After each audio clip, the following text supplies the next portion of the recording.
Assalamualaikum warahmatullahi wabarakatuh. Bagaimana kabarnya anak-anak hari ini? Semoga selalu sehat dan terus semangat belajar. Hari ini kita akan mempelajari materi IPS tentang interaksi manusia dan pengaruhnya terhadap pembangunan sosial, budaya, dan ekonomi masyarakat Indonesia. Pasar merupakan salah satu tempat terjadinya kegiatan sosial dan ekonomi. Di pasar, kita dapat menemukan interaksi sosial antara penjual dan pembeli. Selain itu, kita juga akan menemukan interaksi antara manusia dengan lingkungan alam. Di sana, kita dapat menemukan beras, aneka sayuran, buah-buahan, lauk pauk, dan masih banyak lainnya.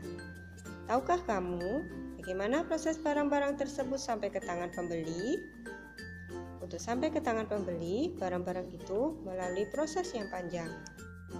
Coba perhatikan proses buah dari petani sampai kepada konsumen.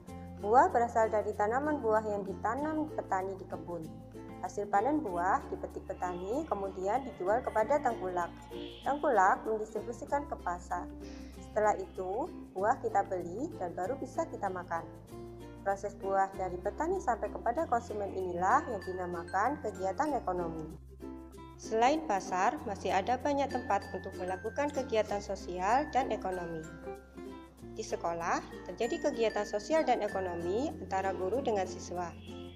Di rumah sakit, terjadi kegiatan sosial dan ekonomi antara dokter dengan pasiennya. Jadi, semua aktivitas manusia yang menggabungkan aspek sosial dan ekonomi yang dimaksudkan untuk meningkatkan kesejahteraan sosial disebut pembangunan sosial. Berikut ini merupakan aspek-aspek dalam proses pembangunan sosial budaya di Indonesia. Di antaranya, bahasa sebagai identitas bangsa. Bahasa mempunyai peranan yang sangat penting dalam proses pembangunan sosial budaya, karena setiap daerah di Indonesia mempunyai bahasa daerah yang berbeda.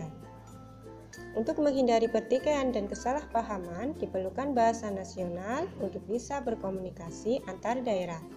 Bahasa nasional bangsa Indonesia adalah bahasa Indonesia. Adat istiadat dan tradisi juga mempunyai peran penting dalam proses pembangunan sosial budaya.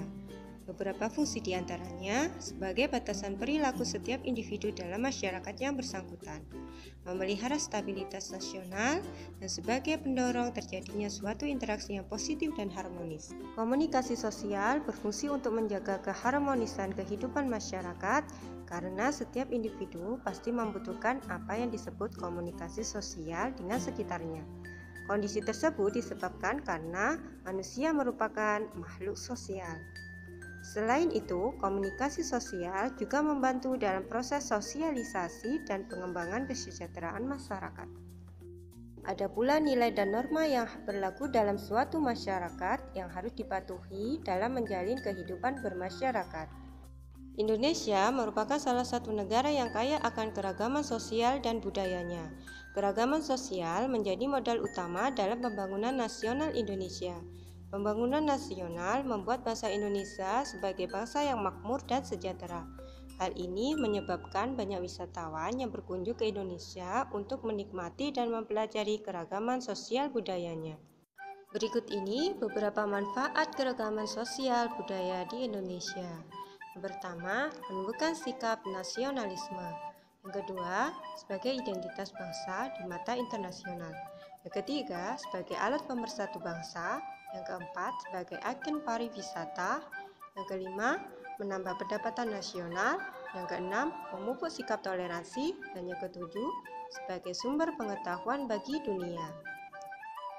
Jadi, masyarakat perlu bekerja sama untuk menjadikan keragaman sosial budaya sebagai modal pembangunan nasional. Demikianlah materi yang bisa Ustazah sampaikan hari ini. Semoga bermanfaat dan terus semangat belajar. Terima kasih. Wassalamualaikum warahmatullahi wabarakatuh.